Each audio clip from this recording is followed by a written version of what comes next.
आज तुला हे जे नवीन जीवन मिळालंय ना ते केवळ या जानकीमुळे बरं. बाहेर मीडियावाले तुमची वाट पाहतायत मुलाखतीसाठी. सुमित्राच्या वडिलांना फोन कर, त्यांना सांग शंभू महादेवाचा अभिषेक नरसिंहच करणार आहे. यांनी जी काही मुक्ताफळं उधळली घरात ती तुम्ही भाऊजींना नाही ना सांगणार? गेले काही दिवस मी तुमच्या बरोबर जे काही वागलो ते दादाला नाही सांगितलं तर लय बरं होईल. आता मला खूप जगायचं. किती दिवसांनी तुला हसताना पाहते रे. मीच काय आत्या, तू स्वतः किती दिवसांनी फ्रेश दिसतीयस. अरे नुसती फ्रेश काय, मला तर संजीवनी मिळाली आहे बघ. खरंय आत्या, खरंय. आता तुला सांगतो, हॉस्पिटलच्या बाहेर ना काय लोकांची गर्दी उसळली होती ग. बाप रे, प्रत्येकाला दादाला बघायचं होतं, भेटायचं होतं. दादा बरा झालाय हे कळल्यानंतर लोकांच्या डोळ्यामध्ये जे आनंदाश्रू जमले ना, आत्या थांबता थांबत नव्हते ग. तुला खरं सांगू, त्यांच्याकडे बघून ना मी सुद्धा मनसोक्त रडून घेतलं.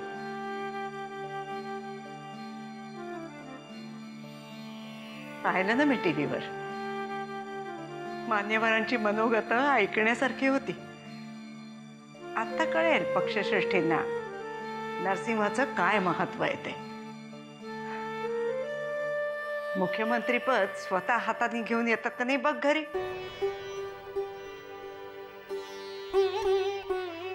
मुख्यमंत्री पदाचं काय घेऊन बसली सत्या. त्यापेक्षा कितीतरी मोठं पद लोकांनी दादाला दिलंय. त्यांच्या हृदयातलं. फार कमी लोकांना असा लोकाश्रय लाभतो. शत्रू काय मित्र काय, कुणीही प्रेम करावं असंच व्यक्तिमत्व आहे माझ्या नरसिंहाचं. आणि हो, तिथे त्याला भेटायला ती शाळेतली शिक्षिका सुद्धा आली होती. भेटली मला. कोण शिक्षिका? अगं ती नाही का आपल्या गावच्या शाळेतली, इथे पण आली ती बघ 2 दिवस आपल्याकडे राहायला. काय तिचं नाव? वनिता. करेक्ट, वनिता. ती भेटली मला तिथे. त्या लक्ष्मीबाई आहेत ना, त्यांची भाची आहे म्हणे ती. मला इतकी गंमत वाटली ना. कोण कोण कुठून कुठून भेटायला येत आहेत दादाला. तुझी खात्री आहे ती वनिताच होती? म्हणजे काय आत्या? 100%. अगं मी भेटलो, बोललो ना मी स्वतः तिच्याशी. का ग? नाही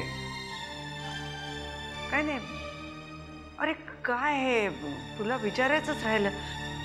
अहिल्याला फोन केलास का नाही? तिला म्हणावा आता ये ना घरी लवकर. जा जा जा, फोन करा आधी तिला. हो करतो करतो. येऊ.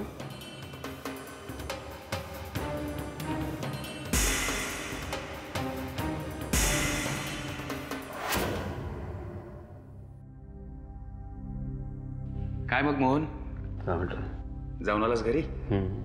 मुलांनी ओळखलं की नाही तुला? हो ना. नाही, इतक्या दिवसानंतर घरी गेला होता म्हणून विचारलं. नाही, ओळखलं.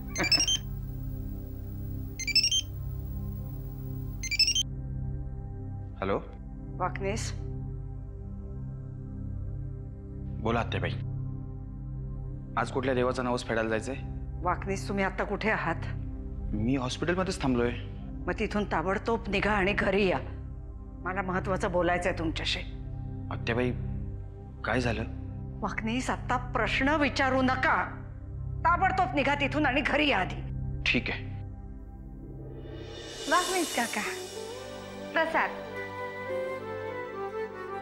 कुठे निघालात का? हो, म्हणजे 1-2 कामं आहेत, ती उरकून येतो. चालेल, तोवर मी साहेबांची यांच्याशी ओळख करून देते. हो, मी निघू का? जरा घाईत आहे मी. हां.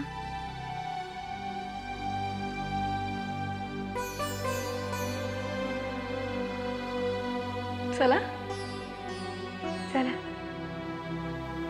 प्रसाद या.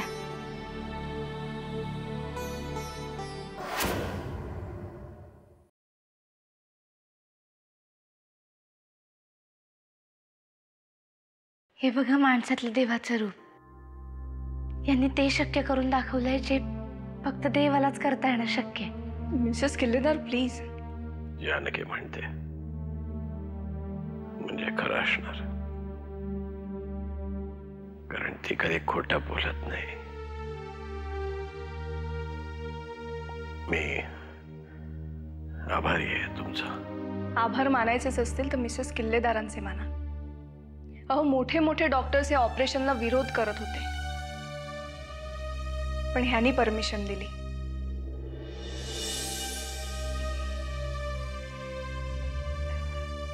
देवाचा प्रसाद.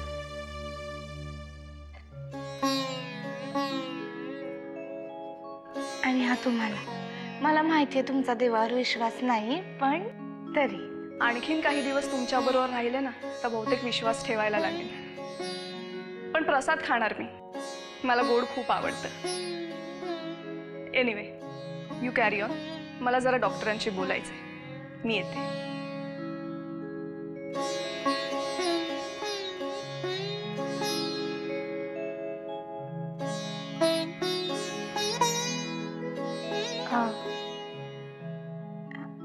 आई बाहेर थांबलीये.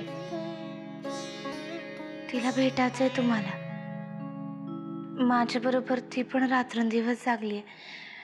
तिला बोलवू का आत?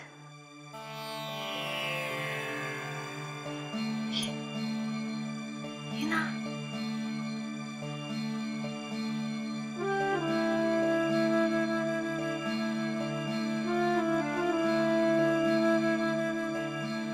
या.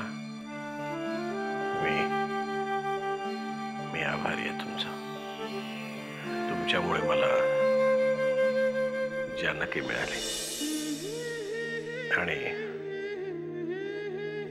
जानकीमुळे मला माझं आयुष्य.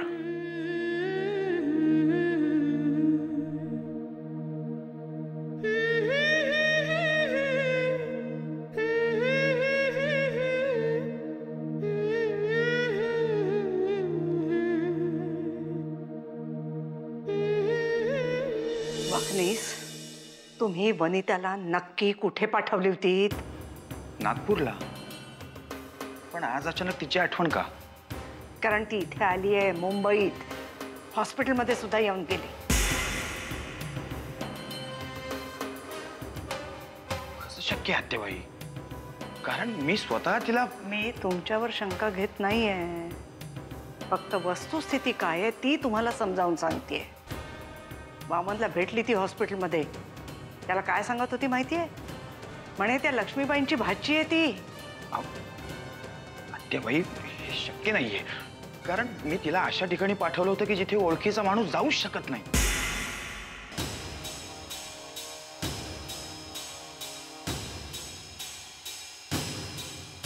हा सगळा परशूचा कारभार असणार. नरसिंहाच्या गैरहजेरीत त्याचे हात आभाळायला लागले होते ना. त्यांनीच आणलं असणार तिला इथे.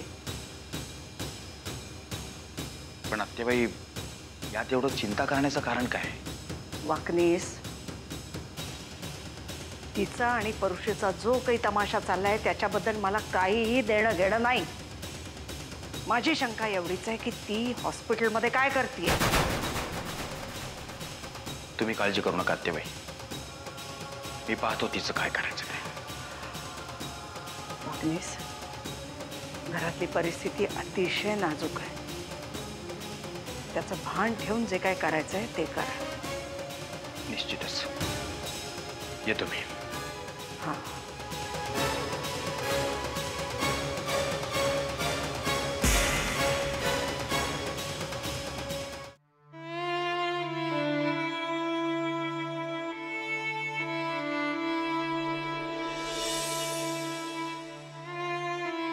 तुम्ही झोपा. मी इकडे बाहेरच आहे.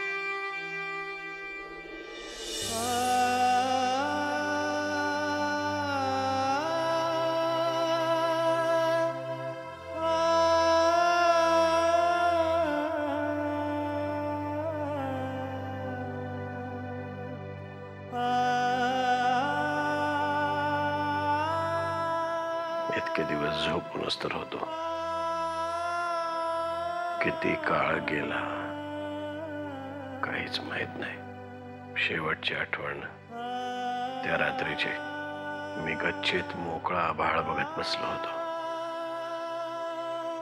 मन आनंदी होत. मग तू आलीस.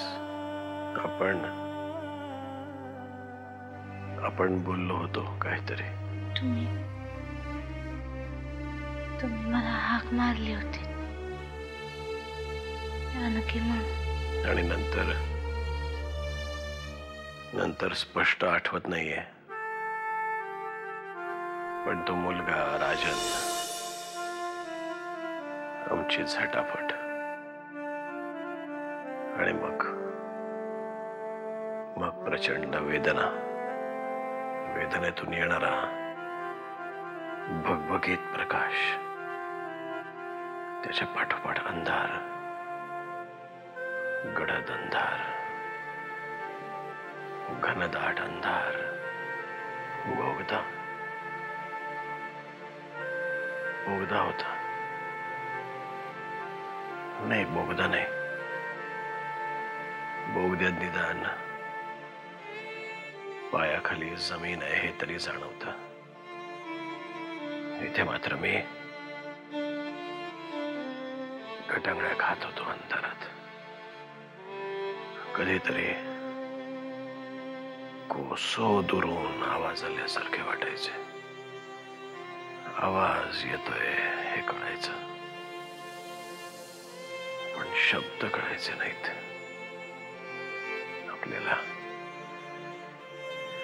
आपल्याला खूप बोलायचंय, पण काहीच उमटत नाहीये.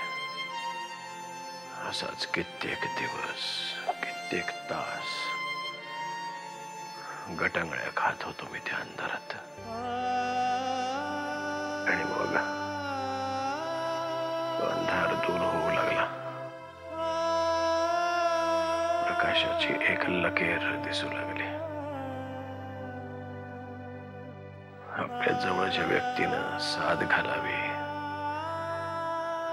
अशी ती लकेर मला साथ घालत होती. आणि मग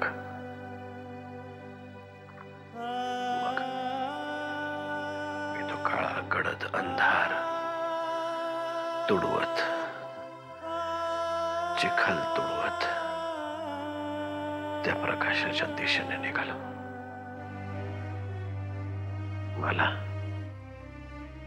मला त्या प्रकाशाची उभावी होते. हळूहळू तो प्रकाश वाढत गेला. इतका वाढला की त्या प्रकाशानं माझे डोळे दिपले.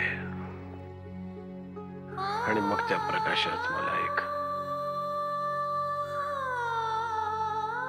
चेहरा दिसू लागला. खोल अंधाऱ्या विहिरीत पडलेल्या एका मित्राला दुसऱ्या मित्राने हात द्यावा तसा तो चेहरा मला खुणावा लागला. म्हणत होता, ये बाहेर, माझ्याकडे तुझ्यासाठी श्वास आहे, आयुष्य आहे. मग मी सगळी शक्ती एकवटून बाहेर आलो. त्या अंधाऱ्या विहिरीतून बाहेर आलो. तो चेहरा खूप ओळखीचा होता, जवळचा होता. कोणाचा होता माहिती? नर्मदा ताईंचा.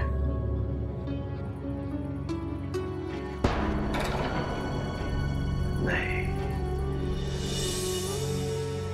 तुझा होता. माझं कुंकू, हा हा हा हा कुंकू, हा हा हा हा कुंकू.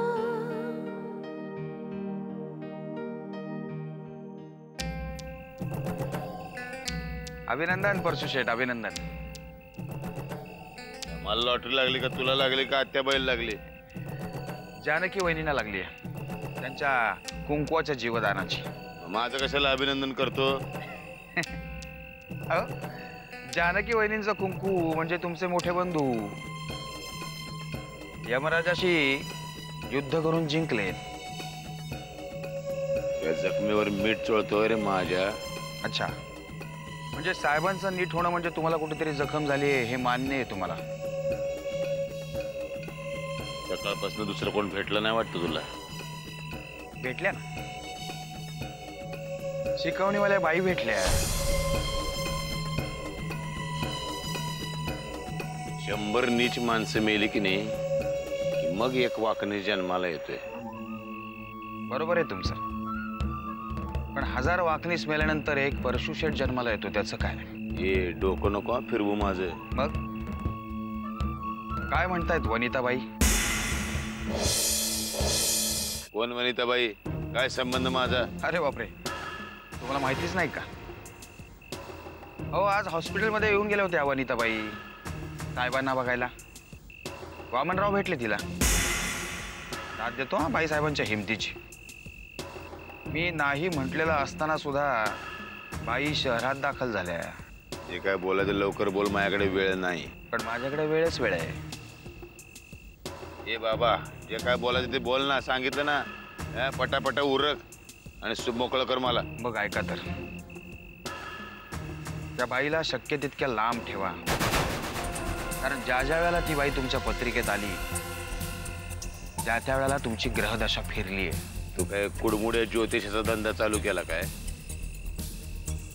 पत्रिकेतले दोष जेव्हा डोळ्यानं दिसतात ना तेव्हा भविष्य कळलंच पाहिजे असं काही नाहीये. धमकी देतो मला? सिगरेट ओढणे शरीरास अपायकारक आहे असं जेव्हा त्या पाकिटावर लिहिलेलं असतं ते धमकी म्हणून नाही, तर तो आपल्या हितासाठी इशारा असतो, वैधानिक इशारा. अरे आम्ही अशिक्षित माणसं, आम्हाला कुठे वाचता येते. म्हणूनच हा इशारा मी देण्यासाठी आलोय. त्या बाईपासून लांब राहा.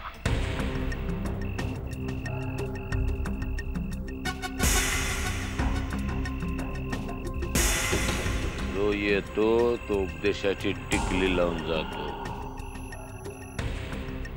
परशुराम, काय खरं नाही तुझं.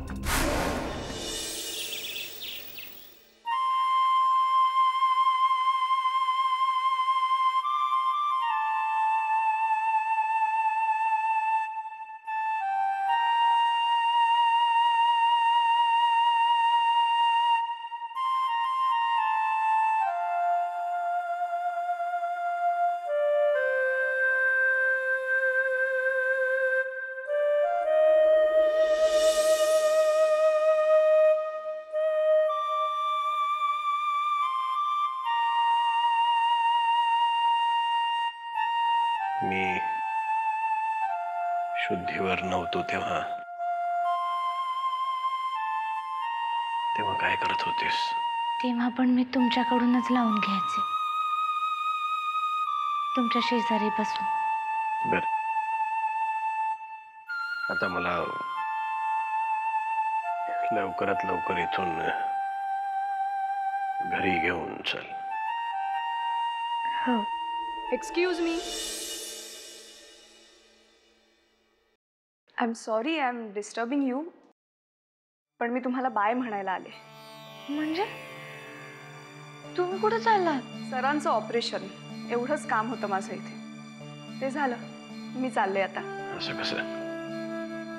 एवढे उपकार केलेत तुम्ही, माझ्या घरचा पाहुणचार घेतल्याशिवाय कसे जाऊ शकता? मला नक्की आवडेल sir, and I promise you, मी नक्की परत येईन. आणि दुसऱ्या कुठल्या कामासाठी नाही, तर फक्त तुमचा पाहुणचार एन्जॉय करायला येईल. पण आज मला जायला हवं, इट्स अर्जंट. मग आता जाता जाता हेही सांगून जा, इथून आमची सुटका कधी होणार? मिसेस किल्लेदारांनी जर ठरवलं ना तर त्या आत्ता तुम्हाला घेऊन जातील इथनं. काय मिसेस किल्लेदार? तुम्ही फक्त हिरवा दिवा दाखवा हो, गाडी इथून एकदम घराच्या दारात. पण खरंच सर, मिसेस किल्लेदारांचा आत्मविश्वासच तुम्हाला वाचवू शकला. ह्या वयात असा आत्मविश्वास खूप कमी मुलींमध्ये दिसतो. येते मी आता. पण लक्षात ठेवा,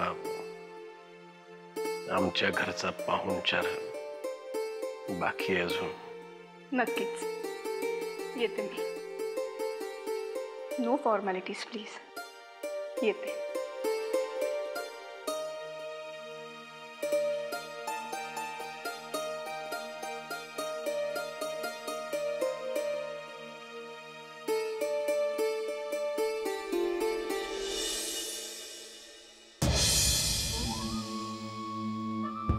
अरे या कनाळ्या मोबाईलची रेंज गेली असेल का? कुठं गायब होतो तू?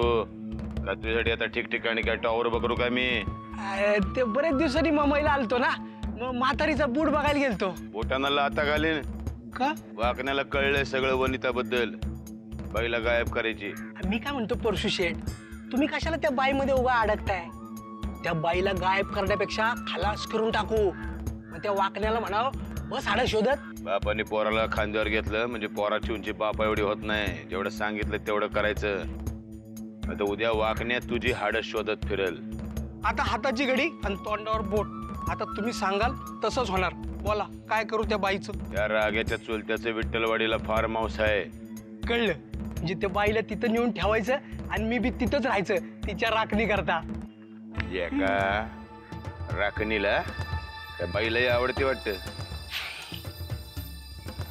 आता तुमच्यापासून काय लपवायचं?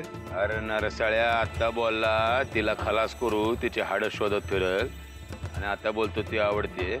नाही ते तुमच्या समाधाना करता, पण माझा लय जीव अडकलाय त्या बाईत. माझं एवढं काम कर, बाई संकट लगीन लावून देईन तुझं. असं झालं ना तर 7 जन्म तुमची सेवा करल.